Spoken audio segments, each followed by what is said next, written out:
मुजाहिदो मुजाहिदो लगाओ ज़र्ब हैदरी, लगाओ ज़र्ब हैदरी।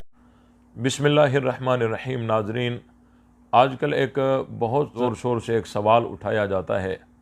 वो ये उठाया जाता है कि खुलफ़ाए राशिदीन के अय्याम पर जुलूस निकालना बिदअत है, और बहुत सारे इल्मी हलकों में भी ये तशवीश पाई जाती है कि आखिर इसका जवाब क्या है। तो देखें, बहुत सारी चीज़ें ऐसी होती हैं कानून में भी और शरीयत में भी, जिनका हुक्म तो होता है लेकिन तरीका बताया हुआ नहीं होता। मसलन कानून में हुक्म है चोर पकड़ो, लेकिन तरीका बताया हुआ नहीं है। तो अब हर दौर में चोर पकड़ने का तरीका बदलता रहा है। पहले दौर में चोर पकड़ने का तरीका क्या होता था कि वो खोजी आते थे और पैरों के निशानात देखकर और फिर उनका जो है ताक़ुब करते थे। और इस दौर में चोर पकड़ने का तरीका बिल्कुल मुख्तलिफ हो गया है, और मोबाइल फ़ोन उनका मालूम करो और ट्रेस करो। इस तरह देखें, कानून में ये हुक्म है चोर पकड़ो, लेकिन तरीका बताया हुआ नहीं है। तो हर दौर में तरीका बदलता रहा है। इसी तरह शरीयत में हुक्म है कि इल्म हासिल करो, लेकिन तरीका नहीं बताया गया। तो हर दौर में इल्म हासिल करने का तरीका बदलता रहा है।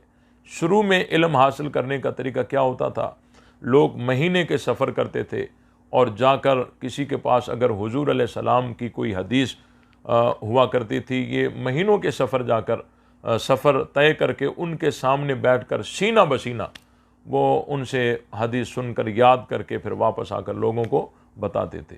लेकिन जब हालात आगे बढ़े और जहन कुछ कमज़ोर हुए और दुनिया में वो प्रेस का निज़ाम आया, रिसाले, किताबें, ये सारी चीज़ें आईं, और उसके बाद निसाब बनाए गए, मदरसे तामीर किए गए, और फिर मदरसों में निसाब को तरतीब दिया गया।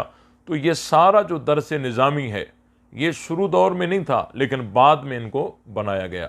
तो देखें, इल्म हासिल करो ये हुक्म है, लेकिन तरीका बताया हुआ नहीं है। तो हर दौर में इल्म हासिल करने का तरीका बदलता रहा है। बेऐन ही उसी तरह सहाबा का दिफा और मदह सहाबा ये हुक्म शरई है, इसका कोई अहले इल्म इनकार नहीं कर सकता, क्योंकि पूरे दीन का दारो मदार सहाबा पर है। और कोई आदमी सहाबा को अगर बुरा भला कहता है तो इससे इब्ताल शरीयत लाजिम आ जाता है कि फिर तो शरीयत सारी बातिल हो जाएगी। तो अर्ज़ कर रहा था कि सहाबा का दिफा और सहाबा की मदह बयान करना ये हुक्म शरई है, इसका कोई अहले इल्म इनकार नहीं कर सकता। अब आइए, खुलफ़ाए राशिदीन का जो दौर था, उस दौर में जब हज़रत अबू बकर सिद्दीक़ रज़ी अल्लाह ताला अन्हु जुम्मे का खुतबा इरशाद फरमाया करते थे। क्या हज़रत अबू बकर सिद्दीक़ रज़ी अल्लाह ताला अन्हु अपने दौरे खिलाफत में जुम्मे के खुतबे में अरहम उम्मती बे उम्मती अबू बकर पढ़ते थे? हरगिज़ नहीं। क्या हज़रत उमर फ़ारूक रज़ी अल्लाह ताला अन्हु अपने दौरे खिलाफत में जुम्मे के खुतबे में व अशद्दुहुम फ़ी अम्रिल्लाह उमर पढ़ते थे? हरगिज़ नहीं। ये दौर वो दौर था कि किसी के वहमो गुमान में भी नहीं था कि आया इन शख्सियात का भी कोई इनकार करेगा। लेकिन जैसे ही खुलफ़ाए राशिदीन का दौर गुजरा और कुछ नावाकिफ जहन दुनिया में आए, तो उस दौर के उलमा ने जो है जल्दी जल्दी में खुलफ़ाए राशिदीन की फ़जीलत पर मुश्तमिल जो रिवायात थी उनको जुम्मों के खुतबों में दर्ज कर दिया। और फिर आगे चलकर जब इनकार सहाबा का फितना दुनिया में आया, तो उस दौर के उलमा ने सहाबा की अज़मतों पर महफ़िलें कायम की। फिर आगे चलकर जब दुश्मनाने सहाबा ने सहाबा इकराम के ख़िलाफ़ जुलूस निकाले, सहाबा इकराम की ऐबजोई की गली गली में जाकर, और कदहे सहाबा जुलूस निकाले, तो उलमाए हक ने उनके सामने, उनके मुकाबले में मदहे सहाबा जुलूस निकाले। देखें, एक होता है एहदास फिद्दीन, यानी दीन में कोई नई चीज़ पैदा करना, ये है बिदअत। और एक होता है एहदास लिद्दीन, यानी दीन के लिए कोई दीन की तरवीज के लिए या उस दीनी काम को तकवीयत देने के लिए अगर कोई चीज़ पैदा की जाए तो वो एहदास लिद्दीन है। तो बिद्दत जो होता है वो एहदास फिद्दीन होता है, एहदास लिद्दीन नहीं होता।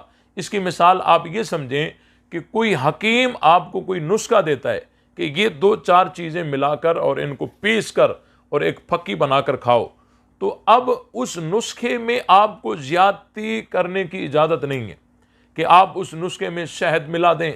ये आपके लिए ठीक नहीं है, क्योंकि हो सकता है कि वो अशिया ऐसी हों कि उनमें शहद मिलाने से और वो ज़्यादा मुज़र हो जाती हों। इसीलिए उस नुस्खे के अंदर आपको इजाफे करने की इजाज़त नहीं है। हाँ, अगर उस बने बनाए नुस्खे को आप एक खूबसूरत अच्छी सी डब्बी में बंद करके रखते हैं तो ये आपको इजाज़त है, क्योंकि ये इजाफा उस नुस्खे के अंदर नहीं होगा। तो हमारा जो जुलूस है ना, इसकी पोजीशन वही है जिस तरह दर्स निज़ामी का जो निसाब है या सूफ़ियों के जो वज़ाइफ होते हैं, ख़ानकाहों में जो ज़िक्र अज़कार की तरतीब होती है, या जो आजकल के दौर में उलमा सियासत में खड़े हो जाते हैं, तो अगर पूछा जाएगा कि भाई खुलफ़ाए राशिदीन में से कोई सियासत में खड़ा हुआ था, तो जवाब आएगा नहीं। तो क्या जो आज सियासत में खड़े हुए हैं उनका खड़ा होना बिदअत कहोगे? नहीं, ये एहदास फिद्दीन नहीं, ये एहदास लिद्दीन है।